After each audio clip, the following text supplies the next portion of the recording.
Allow me to introduce myself. I am Vivienne, first Enchanter of Montsimard and Enchantress to the Imperial Court. Charmed, Lady Vivienne. Ah, but I didn't invite you to the chateau for pleasantries. With Divine Justinia dead, the Chantry's in shambles. Only the Inquisition might restore sanity and order to our frightened people. As the leader of the last loyal mages of Thedas, I feel it only right that I lend my assistance to your cause. The Inquisition will be happy to have you, Lady Vivienne. Great things are beginning, my dear. I can promise you that.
It occurs to me I don't actually know much about you.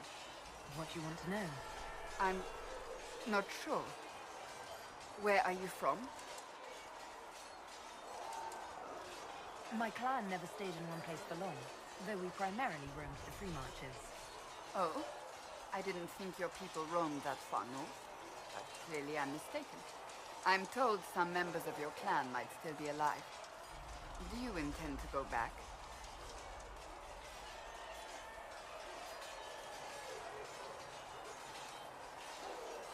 Wherever I am is home enough for me. That's how I feel now, after years of tending to business for the Divine. I'd like to get to know you better. You would? Is that a problem? Not entirely. I'm just curious as to your motivation.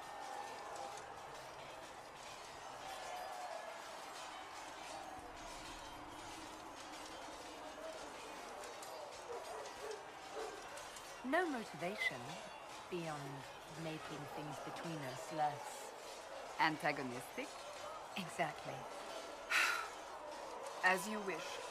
My name is Cassandra Pentegast, daughter of the Royal House of Navarra, 78th in line for the Navarran throne. I joined the Seekers of Truth as a young woman, and was with the Order until they withdrew from the Chantry. I remained as the Divine's right hand, carrying out her order to form the Inquisition. And here we are. That's all there is to know, my lady.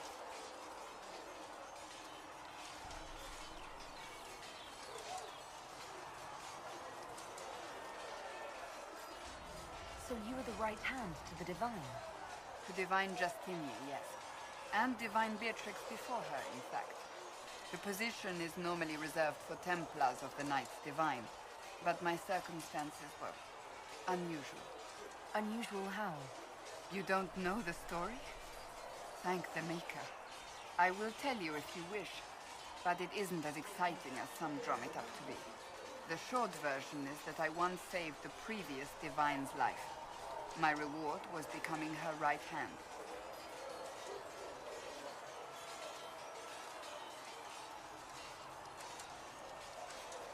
But what does a right hand do, exactly? What is your hand capable of? It gives, it takes, it beckons. It makes a fist. Liliana and I extended the Divine's reach beyond the Grand Cathedral. We went where she could not. After Beatrix, I was tired of the position and wanted to return to the Seekers. But Justinia convinced me to stay. Her vision for the future gave me hope.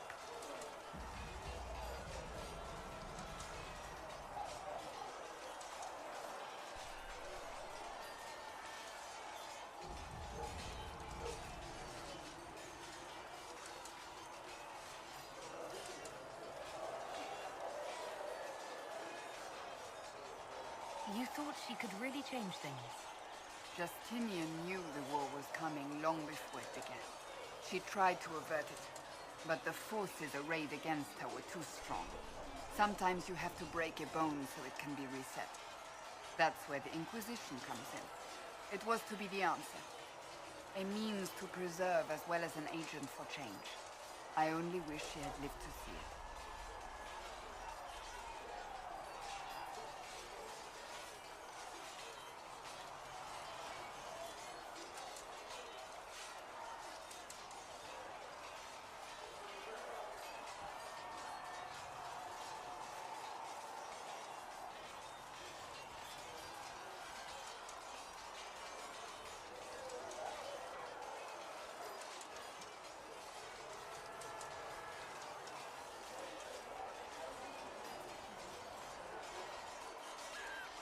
So, what's the story about you becoming the right hand? Sweet Andraste, do you really want to hear that? It was, what, 18, 20 years ago? Some still discuss it like it happened yesterday. The tale gets bigger each time it's told. I barely recognize myself within it now.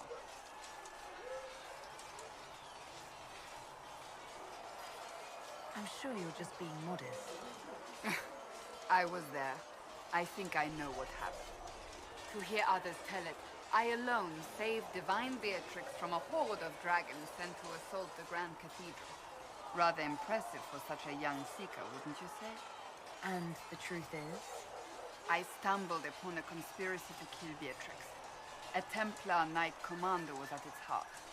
And there was a dragon battle at the Grand Cathedral. But I had help from loyal mages who rallied to the cause. They freed the dragons from magical control. Without them, the Divine and I would both have died. Yet I became the right hand, and they are forgotten.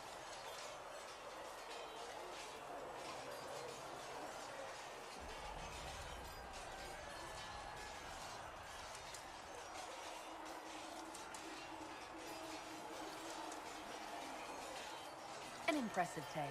I can see why people enjoy telling it. Just wait till they start telling stories about you. I'll let you get back to work.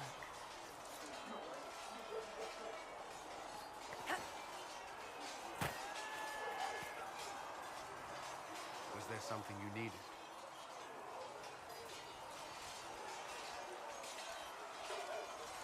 I'd like to know more about the Templars. If you need insight into what the Order is doing now, I'm afraid I can't offer more than you already know. Anything else, I will answer as best I can.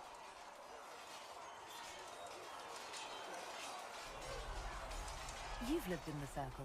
What was a typical day for a Templar there? Typical. The last time I was in a circle was right before it fell apart. Nothing was typical. Before that, then? Certain rituals require a full guard. A mage's howling, for instance. I've attended a few. Most of the time, you merely maintain a presence, on patrol or in the circle, ready to respond if needed. Mages pretend to ignore that presence, but they're watching you just as closely. Do Templars and mages never speak to each other? Some do, but Templars are supposed to maintain a certain distance from their charges. If a mage is possessed or uses blood magic, you must act quickly, without hesitation. Your judgment cannot be clouded. Of course, ignoring one another does nothing to foster understanding.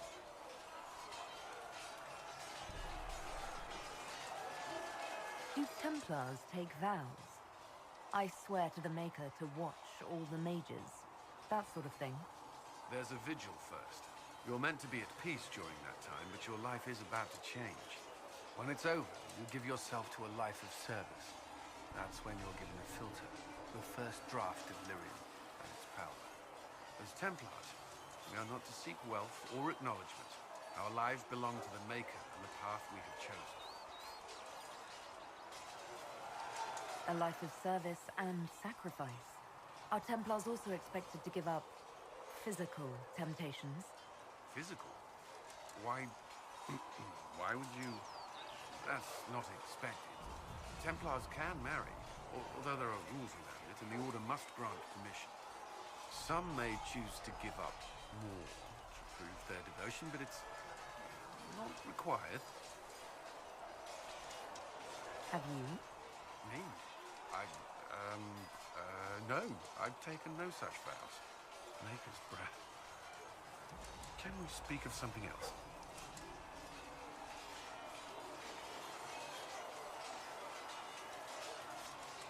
That's all I wanted to know. Thank you. I'm sure you have other matters to attend.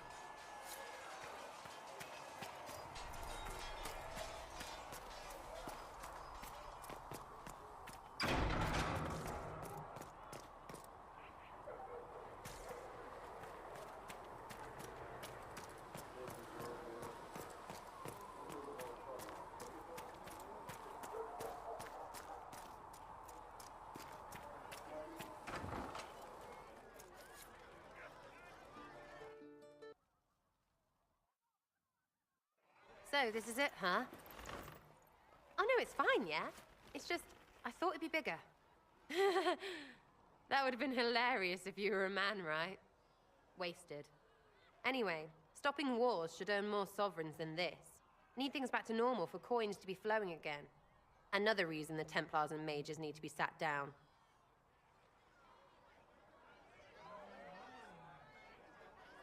I'm pretty sure the Conclave proved it's not that easy.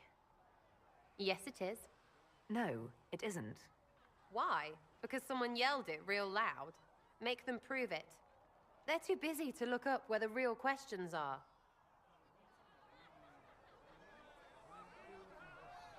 Right. They should know it's a simple job. End all war, stitch the sky. The easy one first, of course. You're daft, yeah? Most people get special, they lose their smirk. Can't see how stupid it all is. I think I'll like you, Lady Herald. Maybe you are a little touched, yeah? I think I'll enjoy having you around, Sarah. I hope you'll feel the same. Kinda. Suppose. Maybe. See you, Herald. Herald. I have to do something about that.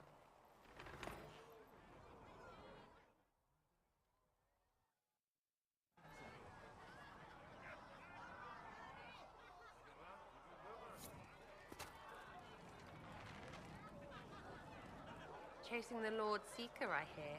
Anyone who thinks they need Lord in front of the name, that's bad. Bet he's got a portrait taller than he is. That's your first clue to a total arse. Fact.